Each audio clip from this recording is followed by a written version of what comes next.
Hi folks, it's 3 p.m. in the afternoon on Sunday the 10th of August. This is a cross between a Sunday sermon and a rant, okay? Settle down, get yourself a cup of whatever turns you on, get your seatbelt on. I want to take you back in history. I want to take you back 83 years. 83 years ago, Uranus had just moved into Gemini. Uranus's orbit is 84 years. But Uranus at the moment is going to move back into Taurus soon. Then it will move back into Gemini again in the spring of next year, in the second quarter of next year. So it's an 84-year cycle. 83 years ago, in June 1942, Jupiter moved into 0 degrees of Cancer. Jupiter moved into 0 degrees of Cancer about a month ago. 84 years ago, next year, Jupiter will be at 23 degrees of Cancer, standing still, going retrograde, moving forward again. And the final pass at 23 degrees of Cancer will be when it was in May, June of next year. And Jupiter was at 23 degrees of Scorpio in October, November 1942. So Jupiter has an 11.9 year circle. It spends 11 years, 10 and a half months, or 11 years and 11 months, basically 12 years in the sign. So next June, July, will be Jupiter's 7th Jupiter return and first Uranus return from the period of June to October 1942. Also, in May, June, July 1942, Pluto was at 3 and 4 degrees of Leo, and Jupiter is currently at 3 degrees of Aquarius. Yes, it's going retrograde now, but it will spend time at 3-4 degrees of Leo over the coming year. 3 to 4 degrees of Aquarius, I'm sorry. So, now and over the coming year, Pluto is going to be opposite the position it was in 83 to 84 years ago. Uranus will be in the same place as it was 83 to 84 years ago. Next year, Jupiter will be in the same place as it was 83 and a half, 84 years ago. 83 to 84 years ago, Neptune was at 0 degrees of Libra. It is now at 0 degrees of Aries. So 83 to 84 years ago, Neptune was opposite where it is now. So when you compare the chart of today and over the next year to the chart of 1942, Pluto is opposite where it was then. Neptune is opposite where it was then. Uranus is conjunct where it was then. Jupiter is conjunct where it was then. None of this is precise.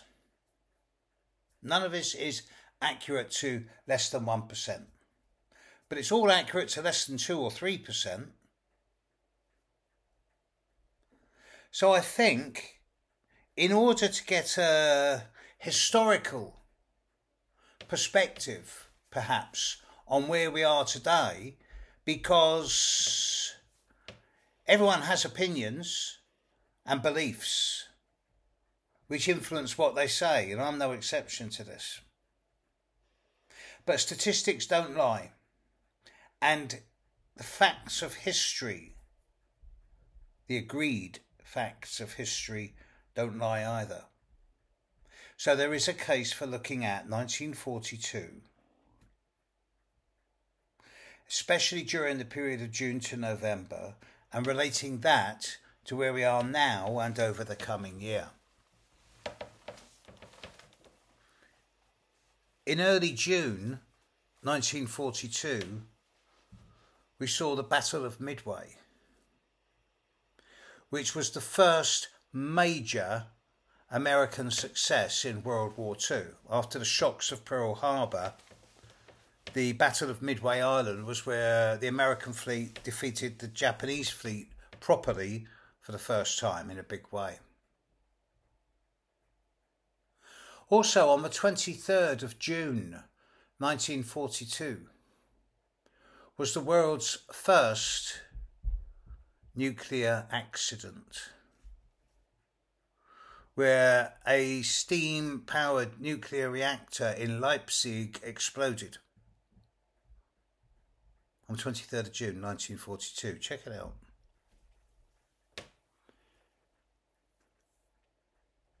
In July 1942, it was the first Battle of El Alamein, where the British finally managed to stop the German advance throughout North Africa, stopped them about 100 miles short of the Egyptian port of Alexandria. That was the first Battle of El Alamein. And it was also in July 1942, which was the start of the most intense period of the Holocaust, where Germany quadrupled its efforts at exterminating the Jewish race in what has been in history the worst genocide for many hundreds of years. It is worthy of note that in many areas of Eastern Europe, the German SS and Gestapo were joined by elements of the Ukrainian army. And the Ukrainian army at that time, particularly in Poland, were instrumental in rounding up many Jewish people and sending them not just to the concentration camps, but to the extermination camps. This is history. This happened. We tend to forget this stuff. In August 1942, on the 20th of August 1942, plutonium was finally isolated for the very first time. Vital component in the nuclear bomb. Also, at the end of August 1942, it was the start of the final battle for Stalingrad. The Germans swept in, destroyed most of Stalingrad and split what was left of the Russian army into two small groups. It took them 3 months of street-to-street battling for the Russians to start reclaiming their city. By November 1942, the Russians were getting the upper hand and Stalingrad became Russian once again. I find it fascinating that in 1942, the forces of extreme communism were fighting the forces of extreme fascism. Also, in late 1942, in the 3rd of October, the Nazis sent the first Doodlebug on a trial run, the A4 rocket, and it travelled 85 miles, and it was the first time ever in human history that a rocket had gone into space.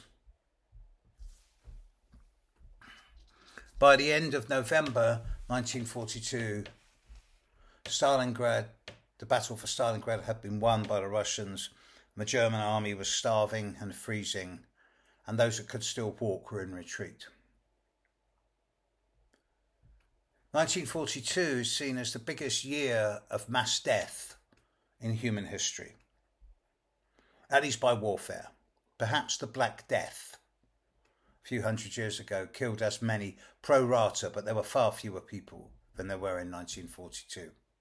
It was the biggest year of slaughter. It was the year where the Nazis were exterminating the Jews. So 84 years on, 83 to 84 years on, with all of the outer planets either in the same place or opposite where they were 83, 84 years ago. What have we learned? Well, there's still genocide happening in the Middle East. There's still land grabs and the extermination of women and children for land going on.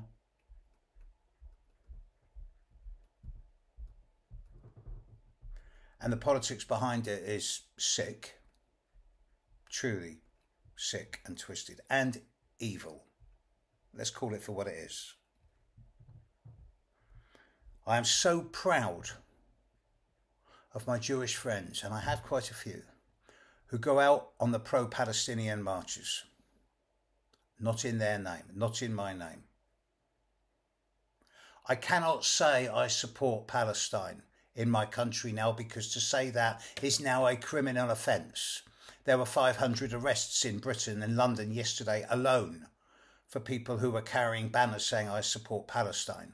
I support Palestine action. You can't say that in this country now. There's going to be thousands more arrests on that one.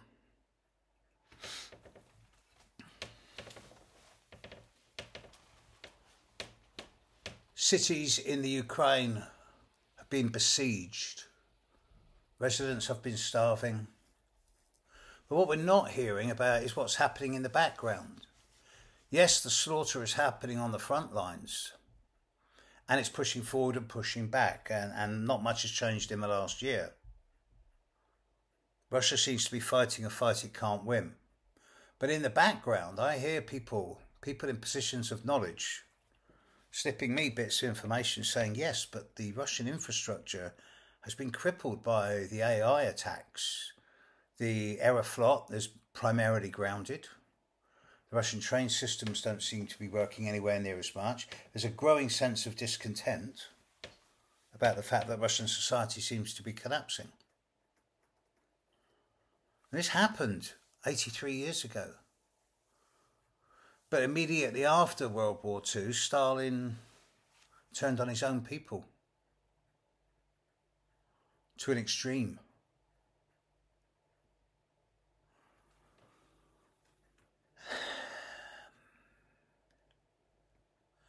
Despite the glamour of the victors of World War II and the heroics, let's be fair, it's worth remembering that even in London in the Blitz, when the bombs were raining down every night, my mother got bombed out. My mother came out from a shelter to find her home gone. I know many people whose families died or lost their homes because of a bomb, whilst Churchill was out there on the streets cheering people on, but in the evening he was sat at home eating his roast pheasants and roast turkey with his friends and drinking the best port and smoking the best cigars. They don't let war stop the indulgences.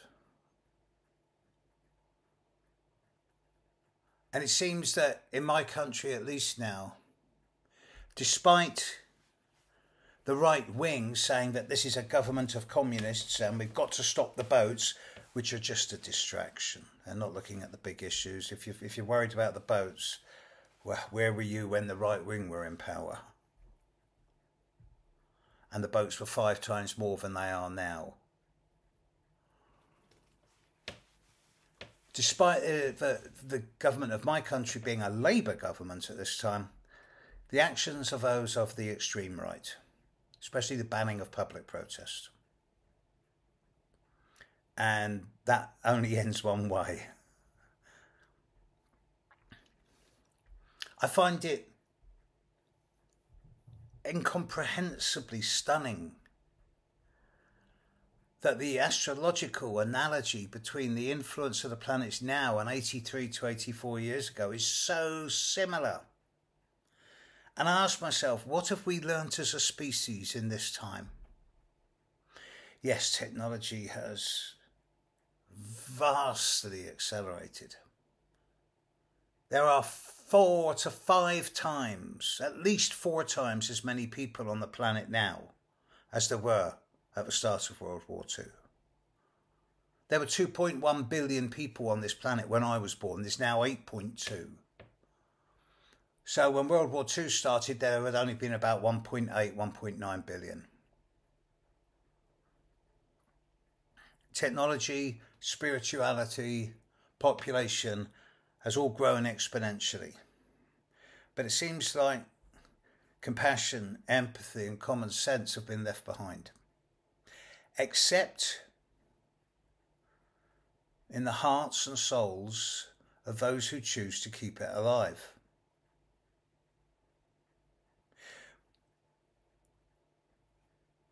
I find it strange that most of the humans that I know have found room in their heart for kindness.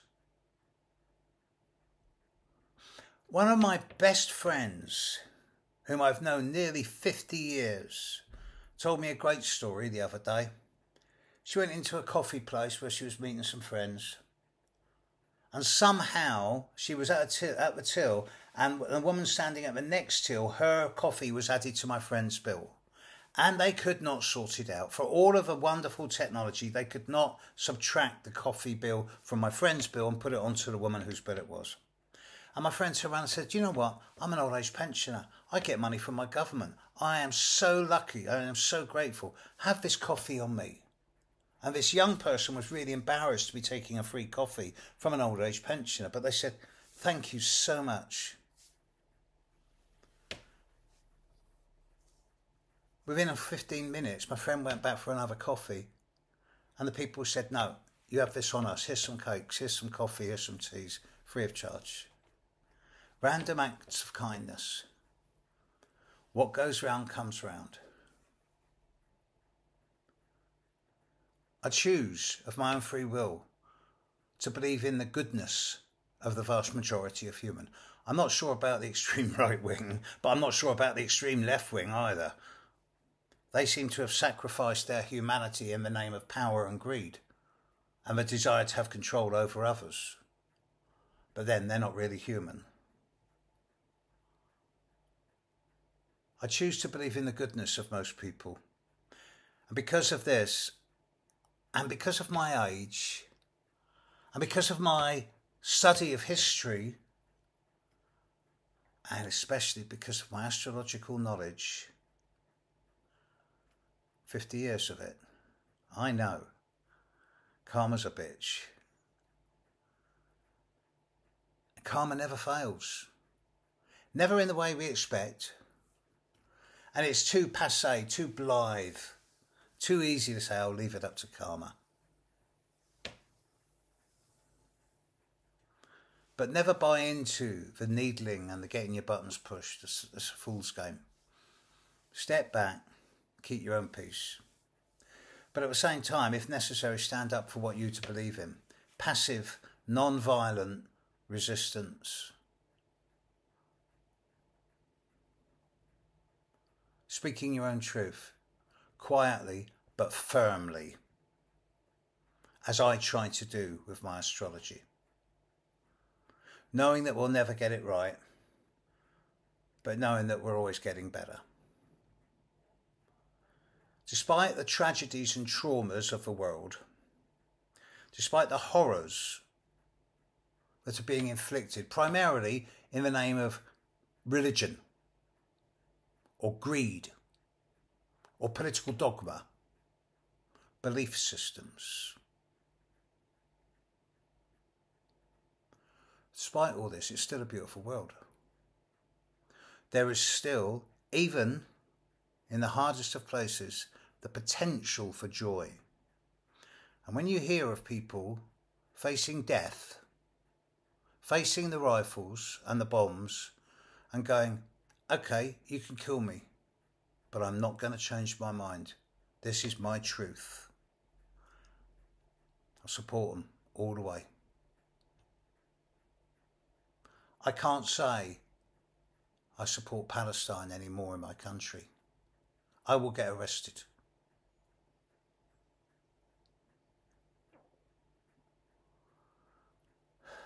I utterly condemn the genocide being imposed on people all around the world through power, greed, weaponry, malice, hatred. You're not human. You're Nazis. You'd think we'd learn 83 years on, wouldn't you? Many of us have. Viewed over the long term, this is the final death gasp. This is the last death gasp of the old dinosaurs. The planetary patterning of the next year or two is going to bring a final closure to old patterns, and a brand new cycle is about to begin. One that has a core of decency and spirituality about it at its core, while still keeping our feet on the ground and going to work and making money and eating well. But the days of nation states are coming to an end. The days of national borders are not long for this world. I would love it when the only borders are those of Moon sign, Saturn sign, Venus sign. I truly believe this is how it was once, and I hope it's going to come again. And now I am ranting, so I'm going to quit while I'm ahead. Let's hope we learn the lessons, finally, of 83, 84 years ago. Otherwise, we're going to end up there again. Catch you later, world. Bye.